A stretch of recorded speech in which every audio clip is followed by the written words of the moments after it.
നമ്മുടെ രാജ്യം പ്രത്യേക സാഹചര്യം നേരിടുന്ന ഒരു ഘട്ടമാണിത്. അത് നമ്മുടെ രാജ്യത്തിന് നേരെ നടന്ന ഭീകരാക്രമണത്തിന്റെ ഫലമായി ഉണ്ടായതാണ്.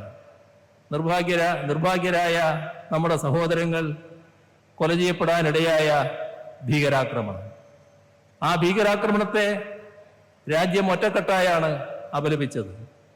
ആ ഭീകരവാദികളെ ശക്തമായി നേരിടണമെന്ന അഭിപ്രായവും രാജ്യത്ത് ഒറ്റക്കെട്ടായി തന്നെ ഉയർന്നു വന്നു.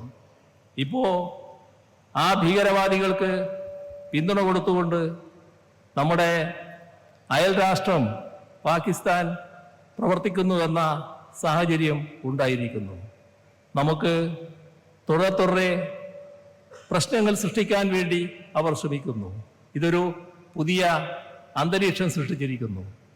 ഈ ഘട്ടത്തിൽ മറ്റെല്ലാ ഭേദചിന്തകളും മറന്ന് ഇന്ത്യക്കാരെന്ന നിലക്ക് ഇന്ത്യയുടെ അഖണ്ഡതയും പരമാധികാരവും ഭദ്രതയും സംരക്ഷിക്കുന്നതിനായി നാം അണിനിരക്കേണ്ട ഘട്ടമാണ്. മറ്റെല്ലാം മറന്നുകൊണ്ട് രാജ്യത്തിന് വേണ്ടി അണിനിരക്കുക എന്നതാണ് ഈ ഘട്ടത്തിൽ ചെയ്യാനുള്ളത്. അതിൻ്റെ ഭാഗമായി ഇത്തരമൊരു സാഹചര്യം അയവ് വരുന്ന മട്ടല്ല കാണുന്നത്, കുറച്ചുകൂടി മുറുകി വരുന്ന ഒരു ഘട്ടമായിട്ട് തോന്നുന്നു.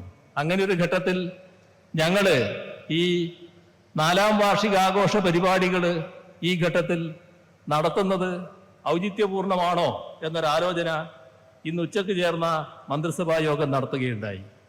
അപ്പം ഞങ്ങളതിൽ കണ്ടത് ഈ ഘട്ടത്തിൽ നമുക്ക് തുടരേണ്ടതില്ല എന്നാണ്. പക്ഷേ ഇന്ന് ഉച്ചക്കെടുത്ത തീരുമാനം അപ്പോൾ പറഞ്ഞാൽ നിങ്ങളെല്ലാവരും പ്രയാസത്തിലാകുമെന്നുള്ളത് കൊണ്ടാണ് ആ ഘട്ടത്തിൽ പറയാതിരുന്നത്.